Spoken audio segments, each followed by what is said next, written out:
Estamos vivendo em tempos difíceis, principalmente porque a criatura rejeita a soberania do Criador.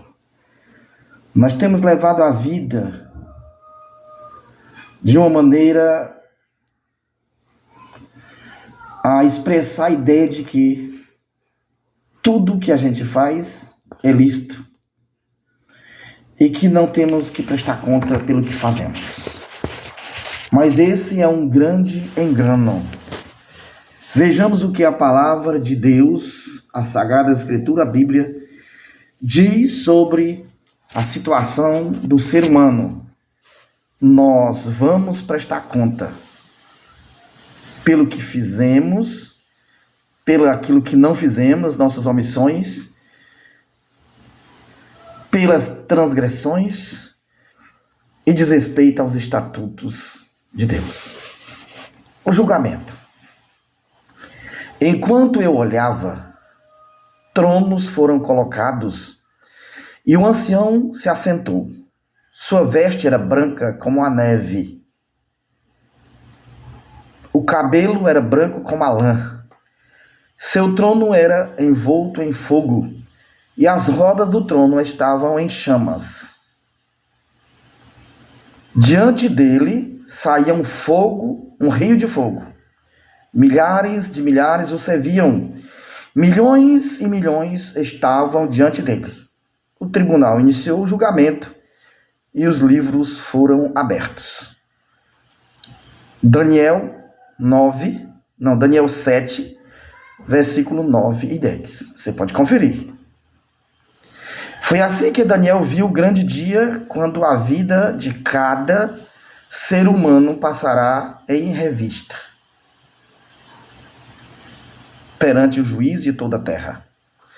O ancião de dias é Deus, Pai. Ele é a fonte de todos os seres, a origem de toda lei, e presidirá o julgamento. Santos anjos estarão lá, como ministros e testemunhas. Vi alguém semelhante a um filho de homem, vindo com as nuvens dos céus. Ele se aproximou do ancião e foi conduzido à sua presença. Ele recebeu autoridade, glória e o reino. Todos os povos, nações e homens de todas as línguas o adorarão. Seu domínio é um domínio eterno, que não acabará. E o seu reino jamais será destruído. A vinda está no mesmo capítulo 7, versículo 13 e 14, de Daniel. A vinda de Cristo descrita aqui não é a sua segunda vinda à terra. Ele foi a um ancião de dias no céu para receber o reino que lhe será dado quando sua obra como mediador terminar. Essa vinda não seu segundo advento à terra, que acontecerá no fim dos 2300 tardes e manhãs. Isso aconteceu em 1844, quando Jesus sai do lugar santo para o Santíssimo, como sumo sacerdote. Nosso grande sumo sacerdote entra no lugar santíssimo a fim de realizar sua última obra sacerdotal em nosso lugar. No cerimonial terreno e simbólico, somente aqueles cujos pecados eram transferidos para o santuário participavam do dia da expiação. De igual maneira, na grande dia de expiação final e no juízo investigativo, os únicos casos a ser considerados são os daqueles que professam ser o povo de Deus. O julgamento dos ímpios é uma obra separada que acontecerá em um momento posterior. Deve começar o julgamento pela casa de Deus. 1 Pedro 4,17. Bom, vamos entender isso aqui. Jesus morreu como o Cordeiro de Deus. Seu sangue foi aspergido no lugar, no santuário celestial. É apenas um símbolo. Jesus, depois da sua ressurreição, subiu ao céu e entrou no santuário celestial, segundo a palavra de Deus. E lá ele permaneceu até 1844 como nosso sacerdote, como nosso mediador, como nosso intercessor. Mas desde 1844, de acordo com a profecia de Daniel 8,14, das 2h300 tarde de manhã para a purificação do santuário, Jesus entra no lugar santíssimo e ali começa o juízo de investigação. Ele começa o julgamento pelos crentes, pelos cristãos, pelo seu povo, analisando-os, as atitudes, as decisões, as ações, as omissões, as palavras, tudo. Deus avalia tudo, tudo é anotado. E quando Jesus terminar esse período de juízo investigativo, ele volta. Leva os que foram aprovados e os demais irão morrer. E somente depois de 1000 anos, Jesus voltará para ressuscitar os ímpios para o julgamento final, a execução final. E os ímpios vão ser julgados durante o milênio, certo? Então o julgamento hoje está na casa do Senhor. É o crente que está sendo avaliado, pesado na balança da justiça de Deus, comparando as nossas atitudes com a lei base da justiça e do trono de Deus, que é os seus mandamentos. Ok? Continuando aqui a leitura. Os livros de registro no céu determinarão os veredictos do julgamento. O livro da vida contém o nome daqueles que algum dia ingressaram no serviço de Deus. Jesus disse aos discípulos: alegre-se, porque os seus nomes estão escritos nos céus. Paulo disse sobre esses cooperadores: os seus nomes estão no livro da vida. Filipenses 4:3. Daniel declarou que o povo de Deus seria livrado, todo aquele cujo nome está escrito no livro. João, o revelador,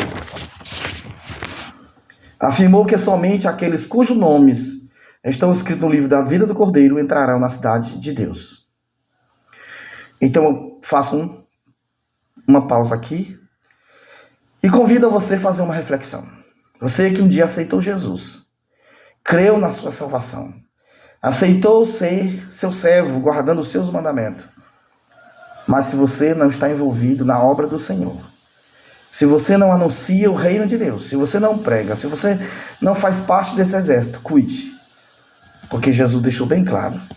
Paulo também confirmou que os salvos, os que estão com o nome no livro da vida, são os que estão a serviço do Senhor, envolvidos na pregação do Evangelho, tá certo? Então é hora de você despertar e se envolver, tá certo? Em um livro como memorial, Deus registra os bons atos daqueles que temiam o Senhor e honravam o seu nome. Malaquias 3,16.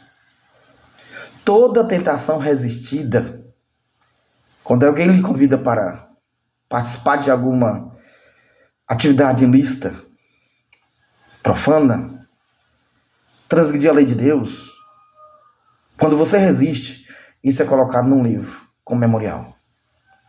Todo mal vencido, toda palavra de piedade expressa, quando você fala com amor, com carinho, com compaixão, ou mesmo quando repreende uma pessoa, mas de maneira a salvar e não a condenar, você está aqui escrito neste livro.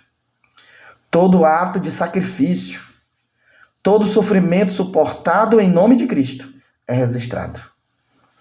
Registra tu mesmo o meu lamento, recolhe as minhas lágrimas em teu odre. Acaso não estão anotadas em teu livro? Salmo 56, versículo 8. Confira. Há também um relatório dos pecados dos homens, pois Deus trará julgamento tudo que foi feito, inclusive tudo que está escondido, seja bom, seja mal. Confira em Eclesiastes 12, versículo 14. No dia do juízo, os homens haverão de dar conta de toda palavra inútil, piadinhas, palavrões, gracejos, tudo isso vai estar na balança do Senhor. Pois por tuas palavras vocês serão absolvidos, e por tuas palavras serás condenado. Está escrito em Mateus 12, versículo 36 e 37. Portanto, não julguem nada antes da hora devida. Nós temos um problema sério e estamos em dívida diante de Deus. Porque nós julgamos os nossos irmãos pela comida. Ah, fulano come isso, eu não como aquilo. Julgamos nossos irmãos pela roupa. Eu não visto isso e fulano veste assim.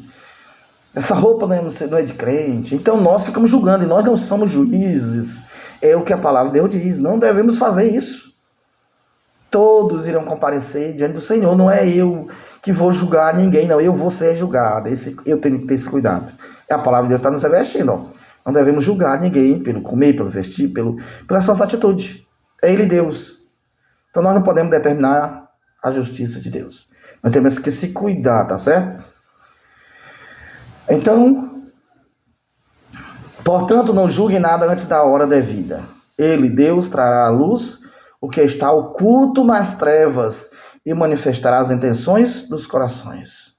Deus sabe a intenção, o que passa na minha mente, no meu coração, o que é que eu mais valorizo, certo? 1 Coríntios 4, 5.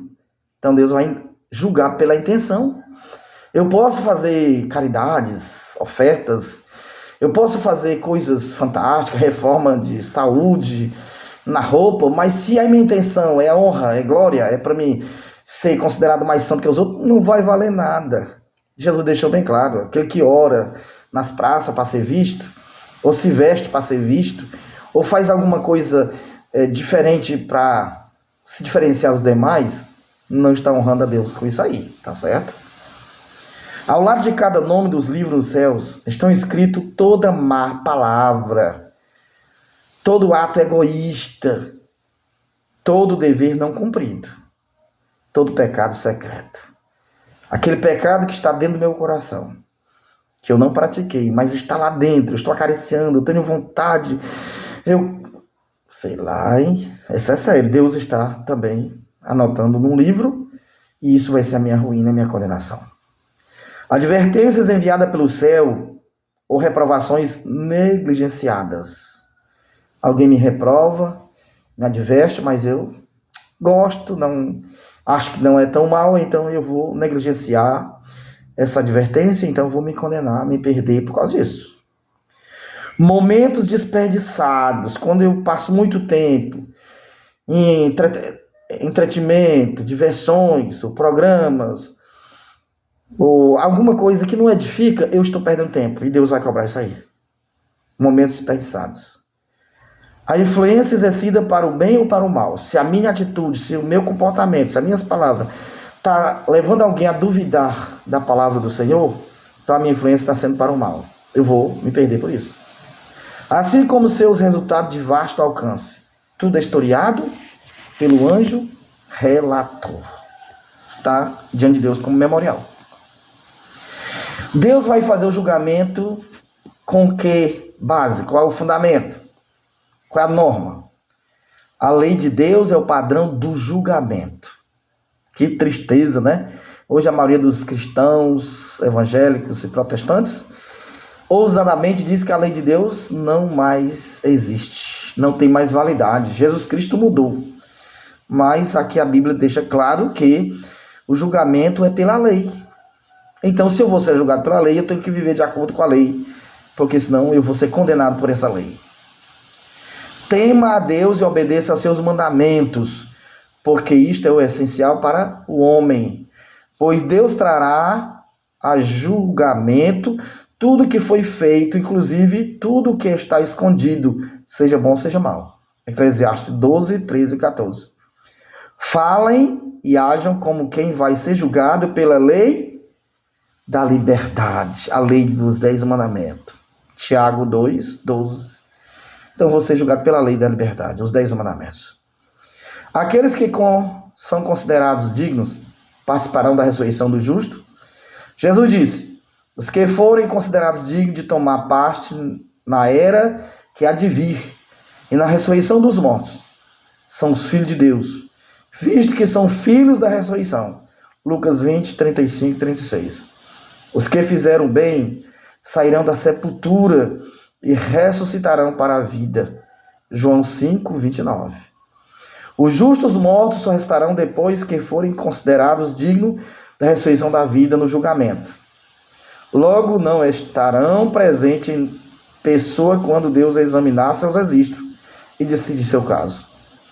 Jesus comparecerá como advogado a fim de apresentar seu caso diante de Deus. Se, porém, alguém pecar, temos um intercessor junto ao Pai, Jesus Cristo justo. 1 João 2,1. Pois Cristo não entrou em santuário feito por homens, uma simples representação do verdadeiro.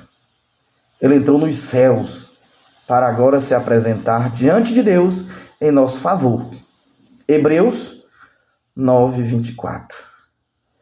Portanto, ele é capaz de salvar definitivamente aquele que, por meio dele, aproxima-se de Deus, pois vive sempre para interceder por eles.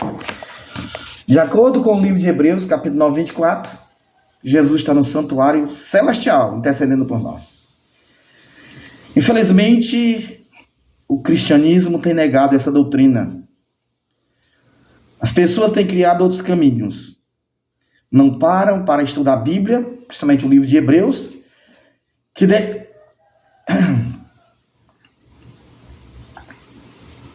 deixa claro que Jesus assumiu ao céu, entrou no santuário celestial, no lugar santo, após a ressurreição, e durante 1844 anos ele permaneceu no lugar santo, intercedendo pelos pecadores, apresentando o seu sacrifício diante do Pai. Mas seguindo o ritual do santuário que tinha aqui na terra, construído pelos hebreus, pelos israelitas, uma vez por ano o sumo sacerdote entrava no lugar santíssimo para fazer a purificação do santuário. E de acordo com Daniel 8:14, também isso iria acontecer no céu.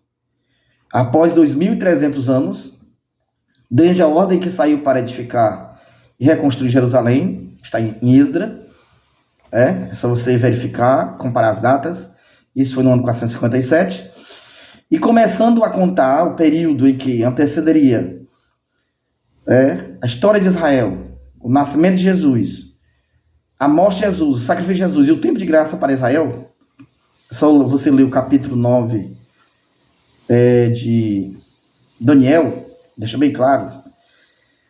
Jesus assumiu o seu posto como sumo sacerdote no santuário celestial, no lugar santíssimo. E nesse período é o período de investigação, é o período do juízo. E aí nós já estamos nesse período. Hoje a gente era para viver de maneira simples, abnegada, concentrado no que o nosso sumo sacerdote intercessor está fazendo ainda por nós, para que ao concluir esse trabalho no santuário celestial, ele possa selar o nosso nome, confirmar e deixar no livro da vida.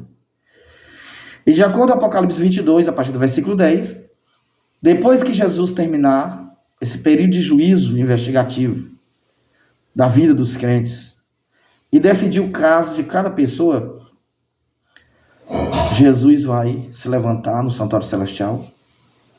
O santuário vai ficar cheio de fumaça e ele vai dar um grande brado. Está feito, está consumado. A obra está concluída. Quem for santo, santifique-se ainda. Quem é imundo, pecador, transgressor, que continue em seu pecado. Porque não terá mais chance, não terá mais oportunidade. Meu querido irmão, isso é muito sério. Eu estou preocupado, estou orando e confessando o meu pecado, pedindo a Deus misericórdia, que através do seu Filho eu alcance perdão, remissão e purificação. Porque eu quero estar de pé no dia que Jesus se manifestar com poder e glória. E aí meu conselho é que você faça o mesmo. Leia a Bíblia todos os dias, examine as profecias que se referem ao tempo do fim, ao julgamento final. a decisão da humanidade. Cada um de nós precisamos decidir. E nesse grande conflito, nós precisamos estar de pé, preparados para nos encontrar com o nosso Senhor. As nossas palavras, os nossos atos, os nossos pecados ocultos, as nossas transgressões, a nossa omissão, tudo está sendo registrado e julgado. Hoje eu estou sendo julgado. Você também está sendo julgado. E se Jesus terminar a sua obra hoje, qual será o meu e o teu destino? Você já refletiu? Então que Deus tenha compaixão de nós e que nós reconheçamos a nossa dependência da graça do Senhor para sermos salvos. Hoje, se ouvir a sua voz, não endureça o seu coração. Abra o teu coração para que o Espírito de Deus nos ajude a compreender quão Deus abomina o pecado. Nós precisamos vencer o pecado. Nós precisamos vencer a impureza. Nós precisamos ser santificados pelo sangue do nosso Senhor Jesus Cristo. Que Deus nos abençoe. Que o Senhor escreva o nosso nome no livro da vida. Você quer? Se deseja? Faça uma aliança hoje, agora com o Senhor. Amém?